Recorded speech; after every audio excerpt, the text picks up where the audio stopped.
For many people across the world, Dubai represents the very pinnacle of opulence and luxury. It has the Burj Khalifa and so much of what can only be described as modern engineering marvels.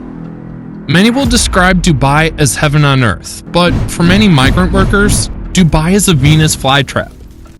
You see, the Venus flytrap is a carnivorous plant that attracts insects with sweet-smelling nectar. Once an insect lands on it, it clutches its claw-like leaves, trapping the insect.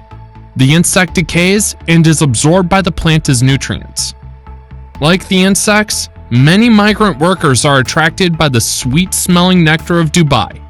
Magnificent structures, Bugatti-driving police, mega-sized shopping malls, and many other images and videos that flood the internet entice many on the prospects of employment. After all, you need hands to build and run these mega projects. Over the last decade, there's been a mad rush by some women in Africa to migrate to Dubai for greener pastures. These women usually have very little or no formal education. There's a few others who are very educated and gainfully employed, but the prospects of greener pastures are too good to resist. What they meet in Dubai, however, would fit perfectly for a horror movie script. The green pastures in reality can be likened to gray pastures of hot deserts and lifeless sand dunes. They pay a few $1,000s to travel agents, which actually turns out to be payments for their actual slavery. If they're lucky not to be left stranded in the airport in Dubai, then their passports are seized immediately once they arrive in the city. Thereafter, they're assigned to homes as domestic servants under dehumanizing conditions. Long irregular hours of work, terrible food, and horrible sleeping spaces. Some of them aren't even allowed to have mobile phones or call family or anyone. Many suffer physical and psychological abuse.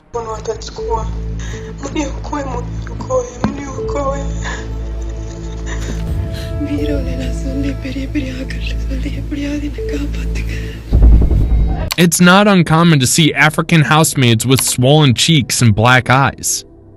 There's little or no privacy for them, as cameras are placed in every corner, even their bedroom. There have been many reported cases of sexual abuse, but that's all that becomes of it. Reported.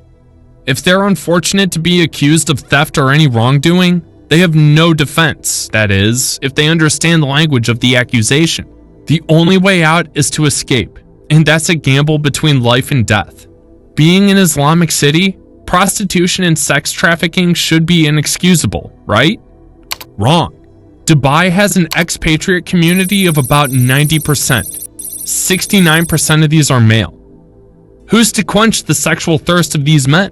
Enter the massage parlors of Dubai, which are mainly brothels and fancy dresses. Spas, dance clubs, and bars are filled with sex workers. The government experiences selective blindness to this phenomenon. This industry is very elaborate and articulated. Women from Europe, Asia, and Africa serve different kinds of clients. Lighter-skinned women from Europe generally serve at high-end venues, serving wealthier customers, while dark-skinned women are steered to alleys to provide sex to low-income migrant workers from South Asia and Africa. Even more disturbing is how many of these women are drawn into this trade through torture and deception. Sex trafficking is alive and well in Dubai. Traffickers poach these desperate and poor women from their home countries. They entice them with tales of Dubai's luxury with promises of securing them jobs in the hospitality industry. The victims fly along with the traffickers to Dubai on client agency terms. Right after they land in Dubai, their passports get seized. Why? The kafala system. You see, in the Gulf region, employers get sponsorship permits to bring in foreign workers. The system binds workers to their employers. This has become an avenue of exploitation and modern slavery. The kafala system facilitates sex trafficking and exploitation of migrant workers in the construction and domestic sectors. It's the final boss of the migrant worker in the Gulf.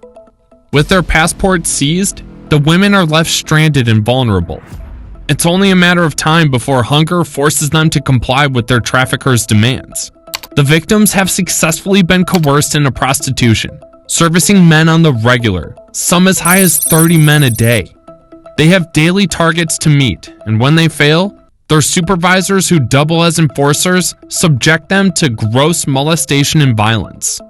In some extreme cases, their enforcers beat their malnourished bodies with a hookah hose, broomstick, or other implements as punishment. Sadly, for all their hard work, they live under the worst of conditions. As many as 18 women can occupy a single-room apartment, usually controlled by their superiors, with most of them sleeping on the floor with blankets. With the existing law and the human rights track record of the region, nothing's gonna change for a long time.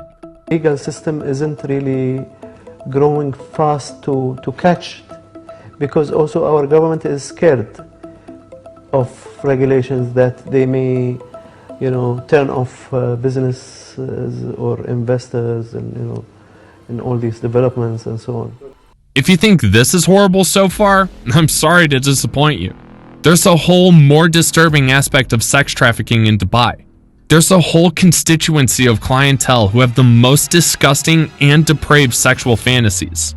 They pay into the hundreds of thousands of dollars to agents who provide these trafficked women to perform the vilest of sexual acts. From bestiality to eating poop to the most unimaginable. Sadly, there are some women from poor countries who willingly elect to be enlisted as service providers for such perverted enterprises. It's amazing what people are willing to do for money. If you think migrant men are insulated from such horror, think again. With the kafala system at ploy, local agents approach workers from Bangladesh, India, Sri Lanka, and some countries in Africa. They offer them the opportunity to work in heaven, Dubai.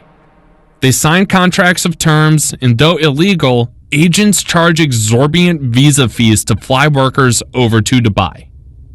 Workers usually resort to loans or sell off family properties to pay up. I mean, after all, they're going to work hard and pay off their debts once they begin working in Dubai.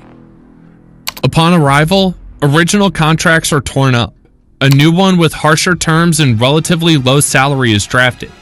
With passports previously confiscated, workers are susceptible to whatever their employers throw at them. They work 12 hours daily for 6 days under all kinds of weather conditions, with no breaks. Meanwhile, authorities close down tourist sites momentarily when it's burning hot degrees. The experience at labor camps, resident of migrant workers, is all the more dehumanizing and traumatizing. Like, from all the glittering skyscrapers you see on the horizon, you move just a few miles away and you discover a black hole within which these migrant workers find shelter, surrounded by sewage and crammed into smaller sleeping spaces. They're trapped inside a hell loop. Poor as they are, even when granted their passports back, they can't afford plane tickets to go back home. Shockingly, there are no trade unions in Dubai to address workers' concerns. Like a boiler room of a cruise ship from the 1900s. Everything that happens in the dark side of Dubai keeps the lights on and the party going on the upper deck. Dubai is magnificent. It offers a good life and satisfies the wildest of fantasies. In fact, Dubai is your #1 holiday destination, with so many beautiful places to visit and holiday. There's more than just the Burj Khalifa and Palm Islands to see. Dubai houses over 70 shopping malls, including the world's second largest shopping center, Dubai Mall.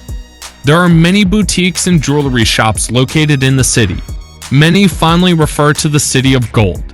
With the various parks and beaches teeming with activities like dolphinarium, camel ride, horse carriage, and exotic bird shows, your lifelong dream of basking in the sun along the beach has never been this close to reality. People come to Dubai with fantasies, and Dubai doesn't disappoint. You see, Dubai in a few decades has built a cosmopolitan society with infrastructure that many Western nations took centuries to build. It's only natural that the problems of many generations have been crammed into a couple of decades. From a small fishing harbor, Sheikh Rashid Al Maktoum used oil revenues to transform the city into an enviable masterpiece of architecture and design. Envisioning today's Dubai back then, he waived taxation and visa fees for expatriate workers and investors, while offering them protection as well. This policy, in turn, boosted migration into the city, and the hard work began. Now keen to get various mighty projects over the line before oil probably runs out in the next 20 years, cheap migrant labor has been the fuel to drive this industrialization. The rush has certainly taken its toll on some of the projects. Some projects have stalled because they've become unprofitable or have major structural problems. Some have had challenges with usage over the course of time. Through all the challenges, Dubai has stood tall, waiting for what the next decade has in store.